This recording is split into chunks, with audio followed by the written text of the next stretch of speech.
But joining me right now, we have California Congressman Eric Swalwell. He sits on the Judiciary and Homeland Security committees. He is running for governor of California.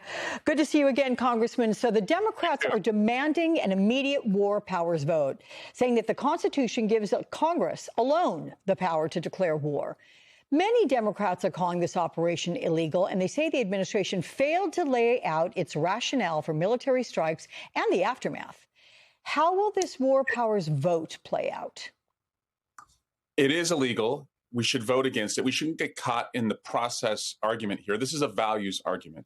We don't just lob missiles into other countries when we are not provoked, attacked, and have no plan for what comes next. I would like to also make the point that ending autocracy in Iran and growing one here in the United States cannot be the plan.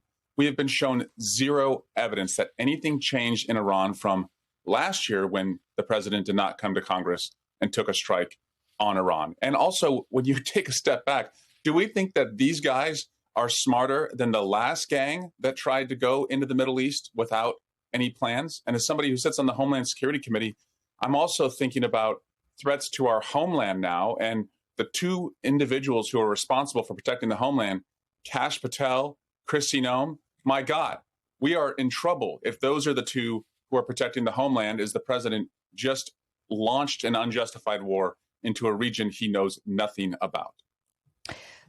So what are your expectations then for a War Powers Act? And if it were to pass, wouldn't the president just veto it? And if that happens, again, a lot of ifs here, what kind of Congress leverage do you have?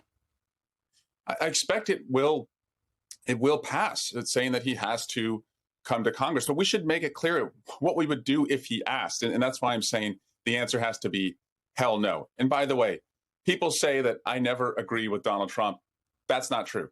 Donald Trump has previously said a president would start a war with Iran because he's weak and ineffective. I agree with that. This guy has lied to the American people about everything he promised he would do. And politicians break promises all the time. He said he would lower prices on day one. Instead, he put in his idiotic tariff policy that has raised prices. He said that he would get rid of wars. And now here we are, just a year into the administration. We have two new wars on the map in Venezuela and Iran. He has done the exact opposite this entire presidency of what he told Americans he was going to do. He said the threat from Iran was imminent, and a senior administration official said Secretary of State Marco Rubio briefed Congress's Gang of Eight, I believe one he was unable to reach prior to the attack. And he said that Iran was ready to preemptively launch ballistic missiles against U.S. forces in the Middle East. Is there evidence Iran posed an immediate threat to the U.S. and that this is not a war of choice? No evidence that has been presented to anyone in Congress that I know. And I even heard a member of the Gang of Eight earlier today, Senator Warner, also say that that is not true. Look, these guys have been caught lying to the press thousands of times. They've been caught lying to judges dozens of times. They are not to be trusted. This is a new war. And if the president is being honest about it, he should at least give back the Nobel Peace Prize that he stole from somebody else. So Trump has implored Iranians to overthrow their government after the assault, saying that police and Revolutionary Guard forces should, quote, peacefully merge with the Iranian patriots and work together as a unit to bring back the country to the greatness it deserves.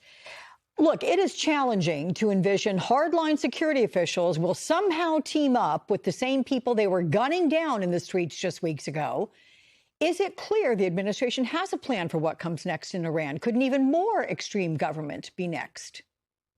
They have no plan. They have no idea what they're getting themselves into. This has never worked. In fact, it was the U.S.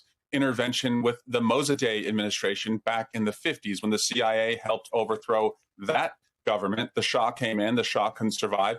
The Shah got thrown out. And now we have the hardliners who are there today. In fact, you could argue that we, by trying to involve ourselves there, have created the chaos in Iran. And so this president has no plan. He has no individuals that inspire any confidence that they can bring a better result.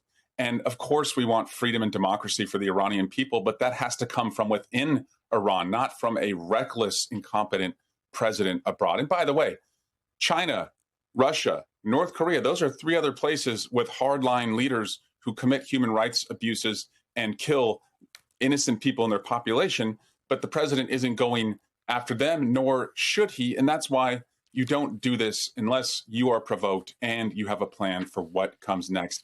He can show neither.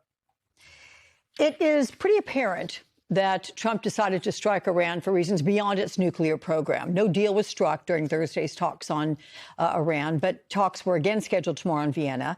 Axios reports the administration pursued diplomacy and war on parallel tracks, and on Friday chose war. Do you sense the administration ever trusted Iran to make a deal? Again, I don't sense that they had any idea what they were doing. And they showed nothing to the American people as to any threat posed to the United States or any imminent threat posed to our allies who are in the region. I see a president who is quite distracted. He doesn't want to face a cost crisis that he has in our country as prices go up. He doesn't want to face the Epstein files that every day show he's more and more connected to the most notorious child sex trafficker ever, who called Donald Trump his best friend. He doesn't want to face the real issues in America. And so it seems like this is just a distraction so that he doesn't have to come to grips with the reality. And the reality is it costs too damn much in America. And now the cost is also overseas. And nothing he did this weekend brings down the cost of groceries, the cost of gas, or the cost of goods for anyone in our country. And by the way, we have lost at least 3 U.S. soldiers. Yeah. Congressman Eric Swalwell, also candidate for California governor. Thank you so much for your time with us. We'll see you again.